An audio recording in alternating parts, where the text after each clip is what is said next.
आज का जो हमारा अगला क्वेश्चन है वो है, हमें एक डिफरेंशियल इक्वेशन दिया है सॉल्व करने के लिए, dy by D x minus का 2y is equal to cos 3x। सबसे पहले सॉल्व करने के लिए हम जो हमारा डिफरेंशियल इक्वेशन है हम पहले उसे लिख लेते हैं। उसे लिखने के बाद हम उसको स्टैंडर्ड फॉर्म में कन्वर्ट करेंगे। जब तक हम उसे स्टैंडर्ड फॉर्म में कन्वर्ट नहीं कर देते तब तक हमको p और q की वैल्यू पता नहीं चलेगी। स्टैंडर्ड फॉर्म में कन्वर्ट करने के लिए ध्यान रखिएगा, वहाँ पर तो बीच में माइनस हुआ करता था, बीच में प्लस हुआ करता था, लेकिन यहाँ जो माइनस है इस माइनस को प्लस में कन्वर्ट करने के लिए हमने इसको ऐसे चेंज कर लिया। अब चेंज करने के बाद जब आप इसका कंपैरिजन अपने ओरिजिनल स्टैंडर्ड फॉर्म से करिएगा तो आपको p की वैल्यू -2 नज़र आएगी और q की वैल्यू cos 3x नज़र आएगी। आप ज़रा सोच के देखिए, आपका p और q की वैल्यू, p की वैल्यू जो है आपकी -2 है और q की वैल्यू जो है वो आपकी cos 3x है। p और q की वैल्यू पता चल जाने के बाद हमारा मेन काम होता है IF कैलकुलेट करना। IF कैसे कैलकुलेट करते हैं? IF का मतलब इंटीग्रेटिंग फैक्टर निकालने का सिर्फ एक ही तरीका होता है, e की पावर में इंटीग्रेशन p dx। e की पावर में इंटीग्रेशन p dx। p की वैल्यू आपकी -2 थी, यहाँ पुट कर दीजिए तो e की पावर में इंटीग्रेशन -2 dx, -2 कांस्टेंट है बाहर निकल जाएगा, इसका इंटीग्रेशन x आएगा। फाइनल आपका आंसर आया e की पावर में -2x। ये e की पावर में -2x जो हमने निकाला ये दरअसल और कुछ नहीं, हमारा इंटीग्रेटिंग फैक्टर है। यही है हमारा इंटीग्रेटिंग फैक्टर। एक बार जब हमने इंटीग्रेटिंग फैक्टर निकाल लिया तो इसके बाद हम इसके सॉल्यूशन की तरफ बढ़ते हैं। आपको तो पता है कि जनरल लैंग्वेज हमारा क्या था, that the required solution of the given differential equation is y into I F is equal to integration q into I F D X plus का c। हमें करना क्या है? करना बस हमें यह है कि हमें आपने आई एफ की वैल्यू को यहाँ पुट कर देना है। आई एफ हमारा यानी इंटीग्रेटिंग फैक्टर क्या निकला था? e की पावर -2x। जहाँ जहाँ आई एफ लिखा है वहाँ वहाँ हमने e की पावर -2x पुट कर दिया। अब इसे ध्यान से समझिए, इसे हमें इंटीग्रेट करना है। इस पूरे में हम इस पूरे चीज़ को वापस ऐसे लिख सकते हैं, y इंटू ई की power -2x is equal to i plus c. यहाँ पर i क्या है हमारा?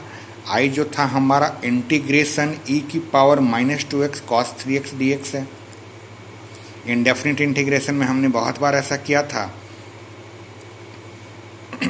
कई बार जब हमारा इंटीग्रेशन बहुत लंबा होने लगता था या एक ही इंटीग्रेशन में दो पार्ट होने लगते थे तो हम I1 और I2 का मेथड यूज किया करते थे। सेम यहाँ पर भी हमने इस वाले हिस्से को जब इंटीग्रेट करना है तो इसको हमने अलग से एक नाम I दे दिया। अब हम केवल इसे इंटीग्रेट करते हैं। अब हमारा सारा ध्यान जो है इसे इंटीग्रेट करने पर लगना चाहिए। इसे इंटीग्रेट करते समय आप इसे ध्यान से देखिए, ये u इंटू वी का फॉर्मूला लग रहा है। इंटीग्रेशन बाय पार्ट्स है। इंटीग्रेशन बाय पार्ट्स में e की पावर -2x हमारा u बनेगा। आई लेट में सबसे लेट कौन आया? e है। जो पहले आता है वो हमारा u बनता है, जो बाद में आता है वो हमारा v बनता है। लेकिन यहाँ पर थोड़ा सा ध्यान से समझिएगा, ये cos है। ट्रिग्नोमेट्रिकल फॉर्म में हमने e की पावर में sin x और cos x का एक सीरीज देखा था। इंडेफिनिट इंटीग्रेशन के चैप्टर में हमने e की पावर x के साथ sin x और cos x का सीरीज देखा था। वहाँ पर हमेशा हम e की पावर x को u लेट करके सॉल्व करते थे। वैसे करने से क्या था, चीज़ें जो हैं केवल sin और cos के सीरीज की बात हो रही है। यहाँ पर केवल साइन और कॉस के सीरीज की बात हो रही है। इंडेफिनिट इंटीग्रेशन के उस सीरीज को याद कीजिए जहाँ पर हम e की पावर x के साथ sin x और cos x को लेकर इंटीग्रेट किया करते थे। ऐसा नहीं है कि आप इसको डायरेक्ट u इंटू वी के फॉर्मूले से करेंगे तो नहीं होगा, बिल्कुल होगा। लेकिन वो sin x और cos x का मेथड जो था, जिसमें ये केवल मेथड तभी काम करता है जब e की पावर में x रहे और वो sin x या cos x के साथ एसोसिएटेड हो।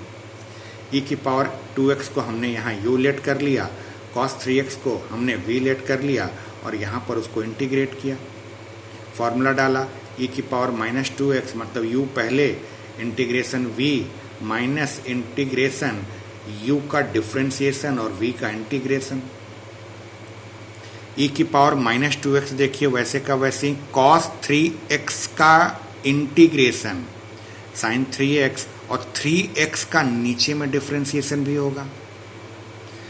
e की पावर माइनस 2x का डिफ्रेंसिएशन e की पावर माइनस 2x और माइनस 2x का फंक्शन ऑफ ए फंक्शन से फिर से डिफ्रेंशिएट करिएगा तो माइनस का 2 आएगा, इनटू यहाँ वापस आपका cos 3x था, इस cos 3x को जब आपने इंटीग्रेट किया तो sin 3x अपॉन का 3 आया। ये वाला हिस्सा जो है वैसे का वैसे ही है। यहाँ के बारे में सोचिए, ये माइनस जो है इस माइनस को यहाँ प्लस बना गया, यहाँ से 2 आपको नज़र आ रहा है, यहाँ से 3 नज़र आ रहा है, ये 2/3 जो है यहाँ पर सामने आ गया। यहाँ क्या बचा, e की power minus 2x into sine 3x। फिर से देखिए यहाँ u इंटू वी का फॉर्मूला, क्योंकि दो फंक्शन मल्टीप्लिकेशन में है। ये वाला हिस्सा वैसे का वैसे ही, प्लस का 2/3 हमारा वैसे का वैसे ही, वापस से यहाँ e की पावर माइनस 2x को हमने u बोला, ये वैसे ही है, integration sine 3x minus integration d upon dx e की पावर माइनस 2x, फिर से इंटीग्रेशन साइन 3x का।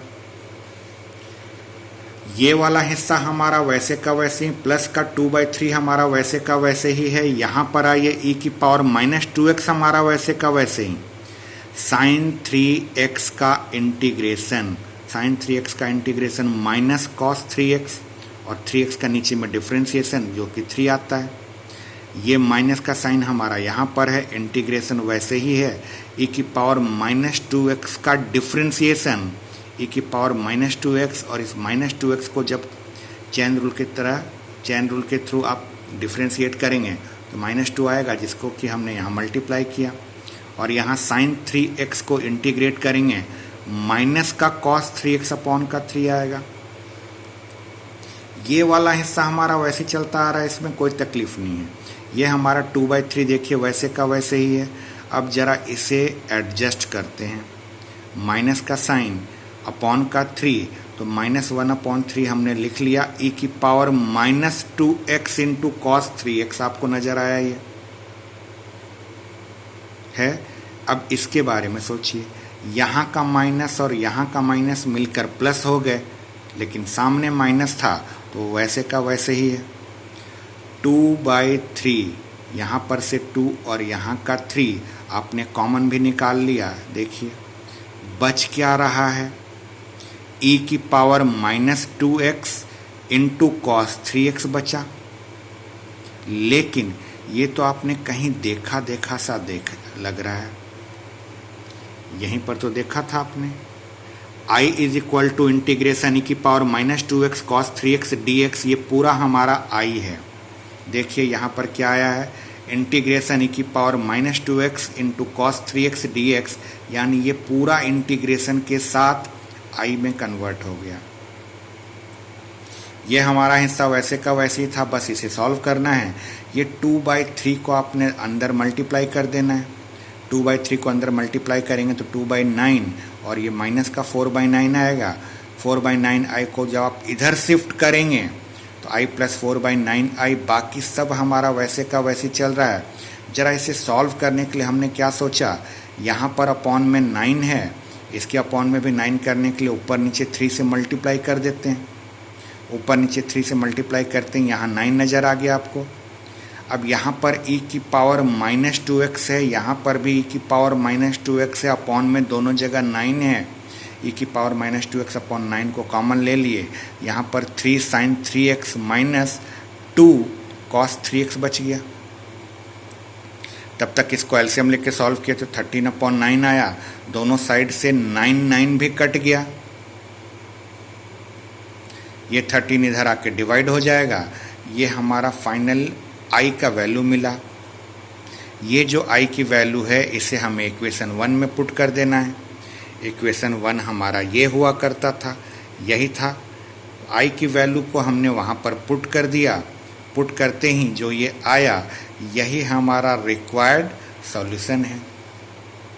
इस तरह से लीनियर डिफरेंशियल इक्वेशन के क्वेश्चंस को सॉल्व किए जाते हैं।